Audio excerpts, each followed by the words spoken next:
Good. Hey.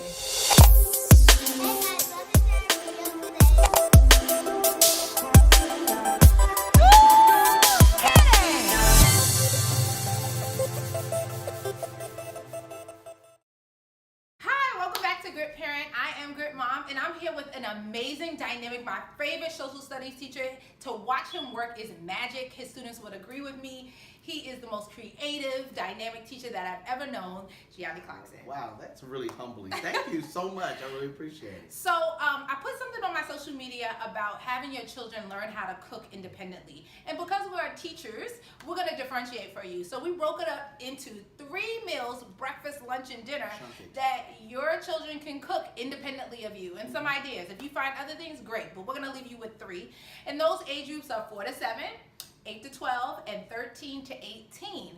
And if you don't know, Gianni Clarkson he's a chef on the side. I just had crab mac that he made. Oh my God, it is to die for. Thank you. It is actually gone. My sister came over here. No. It is gone. It is gone. I'm giving him a clean pan today. Nice. So, it's gone. Let's start first talking about for age groups from 4 to 7. Mm-hmm. So, if I am 4 to 7, we don't want them to deal with heat. No heat. At 4 to 7, definitely don't want to deal with any So, heat. what kind of ideas do you have for breakfast? So breakfast is really easy. Just something like cereal would be great. Mm-hmm. You can already pre-measure a lot of things ahead of time. So like using a measuring cup, putting the milk already there, because you don't want your child, of course, maneuvering a gallon or even a half gallon of milk with being 4 to 7 years old. Pouring that right there, It's already there for you. In addition to this, you can have a healthy option as well with fruit, like cut up bananas, cut up strawberries. That's right. So they can put those in the bowl of cereal as well. Very, very easy. Second really great option is yogurt. Yeah. Help peel it back, boom, spoon, here you go. And with the fruit that's already And the fruit prepared. that's already there. Because the main thing is that you just want to be able to teach early independence. That's right. Right, and it's not necessarily to go away, but more so that you want your child and your student to be able to do certain things on their own. Absolutely. So, what about lunch for 4 to 7? Lunch, very easy. Sandwiches. Yes. Cannot beat just a simple sandwich. Peanut butter and jelly, any type of lunch meat, things that kind of stir away from Lunchables. Now, Lunchables have, this really great claim to fame because it's so easy. That's right. You peel back, there's crackers, there's cheese, and everything else.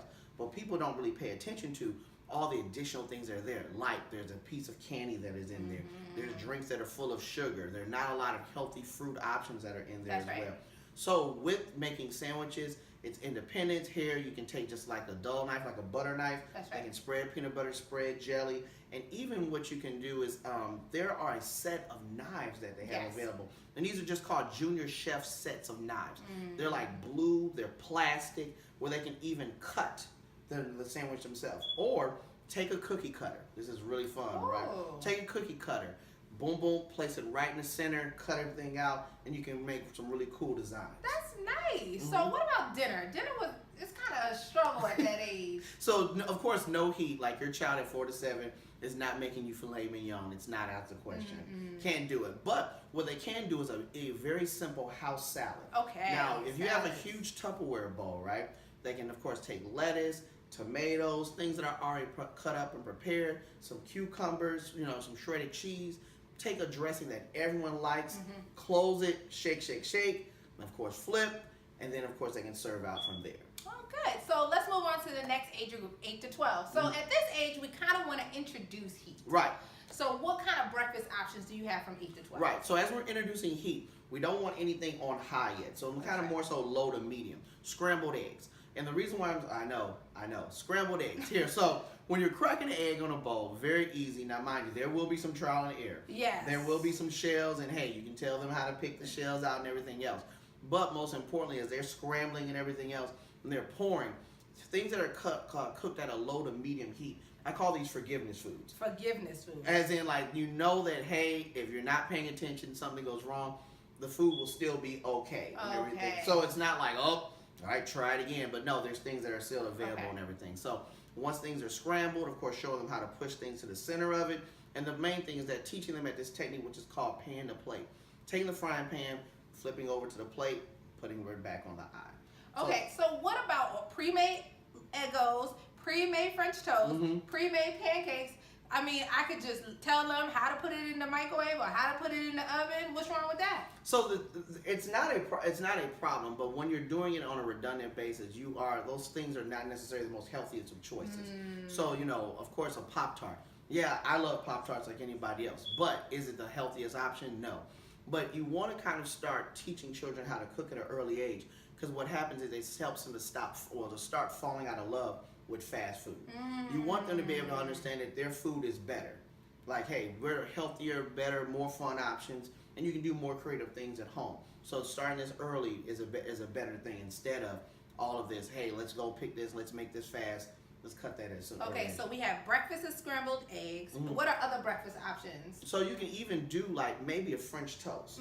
Now you can, of course, once again, if you are at kind of an age where students or your children need a little bit more help, pre-measure everything. They already know how to crack an egg, scramble it, mix the two together, flip the bread on both sides, put it in a pan. Once again, it's a forgiveness food. That's right. Because it is something that no matter if it doesn't really come out right, it's still and you edible. can burn kind of cinnamon a little bit more. Just a little bit, right? You and it can. like that. It just enhances it kind of a little bit. Chocolate. As long as it's not too crunchy. Okay. So then, of course, pan to plate, and of course, flip over. And the reason why I'm going to keep emphasizing pan to plate is because you don't want your child reaching into a pan, because it can lead to burn marks, things like that, if they're not paying attention. Remember, we're teaching children how to cook, and when you're teaching, you always have to leave room for mistakes. So that's why that pan to plate method, boom, works out perfectly. What about lunch? So lunch is very easy. Grilled cheese. Ooh, Now mind you, if they're maneuvering everything with scrambled eggs, it's still low to medium heat, still with butter,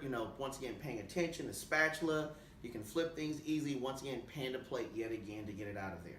So, and of course, putting on the back part of the eye. Perfect. And dinner? Dinner, spaghetti.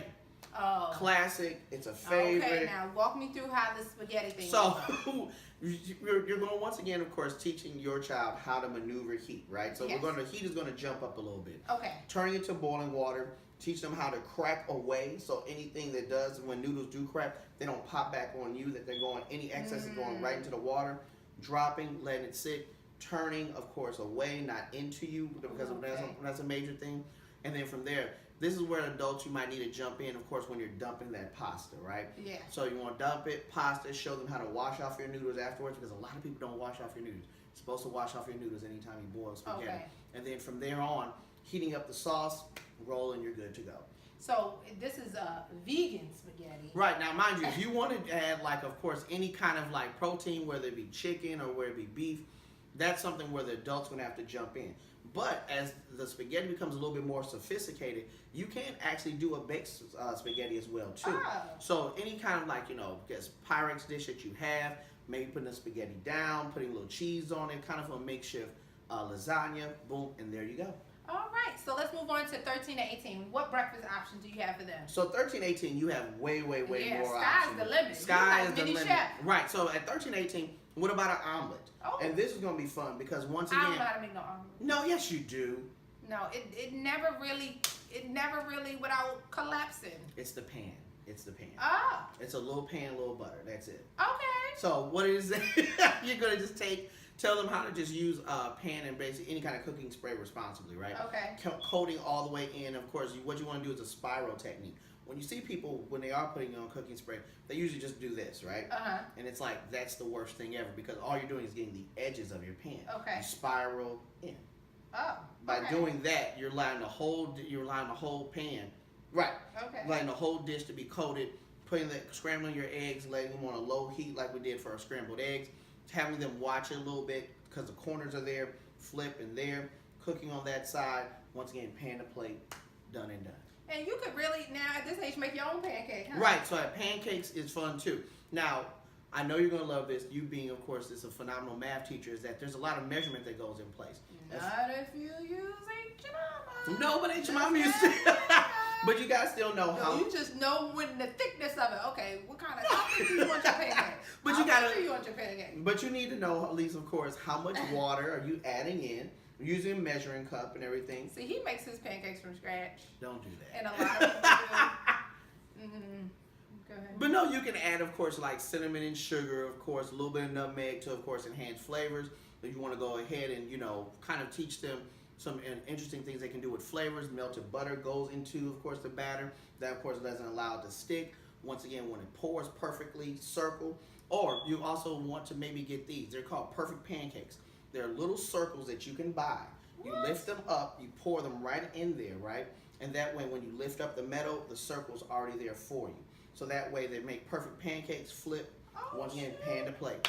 Done and done. All right, then. Now, lunch for 13-18. Lunch and dinner are kind of like right in the same line of things, right? So we can do tacos, we can do pizza, we can do hamburgers. There's so many options. And the main thing is that you want to kind of introduce foods that your child would buy anyway. Ooh, like your child will buy Taco Bell, your child will buy Pizza Hut, your child will buy McDonald's. Chick-fil-A. Right.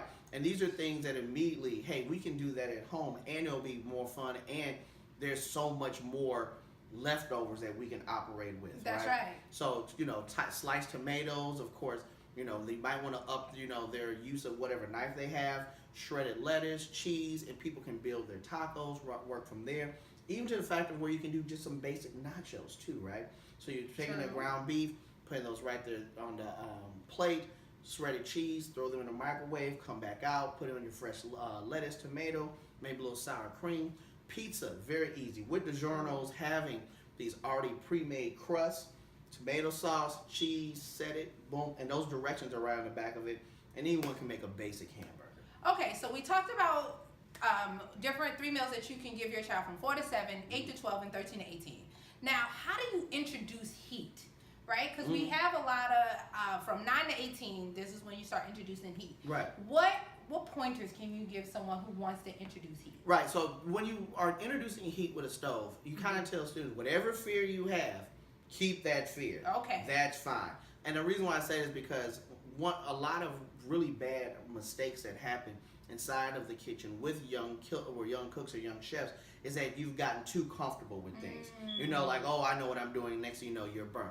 Or I know what I'm doing. All of a sudden, there's a fire that's in the house. And these things happen very, very quickly. So kind of teaching students consistently to have respect for what's there. Same thing, teaching your child to cook on an angle. Now, what happens is that where we see things on TV, we mimic those things, where someone stands right in front of something and cooks like this. No one actually cooks like that. When you turn your body on an angle, what you're allowing yourself to do is to see the food a lot clearer. And of course, you're not worried about things popping back on you if you're dealing with heat, things that may pop on. And of course, if things go awry, you're in, of course, what's called a release position where, whoop, I'm out. I'm out. Okay. Let me go get an adult. Beep, beep, beep. That's right. Yes, go right.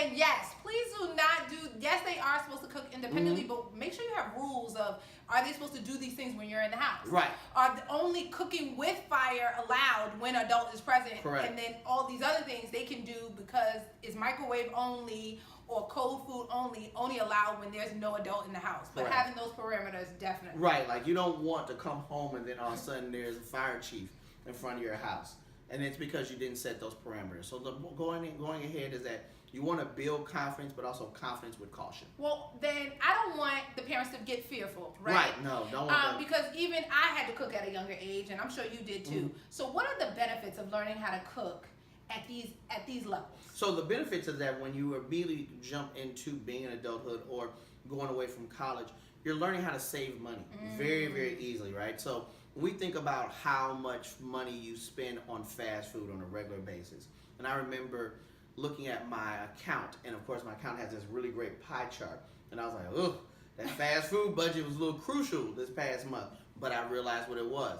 I wasn't cooking at home, was running, and of course, not only do you see it in your pockets, but you start to see it in your health. That's one of the benefits is like learning how to cook. Same thing is that you want to, of course, teach really good, healthy eating habits now. That's right.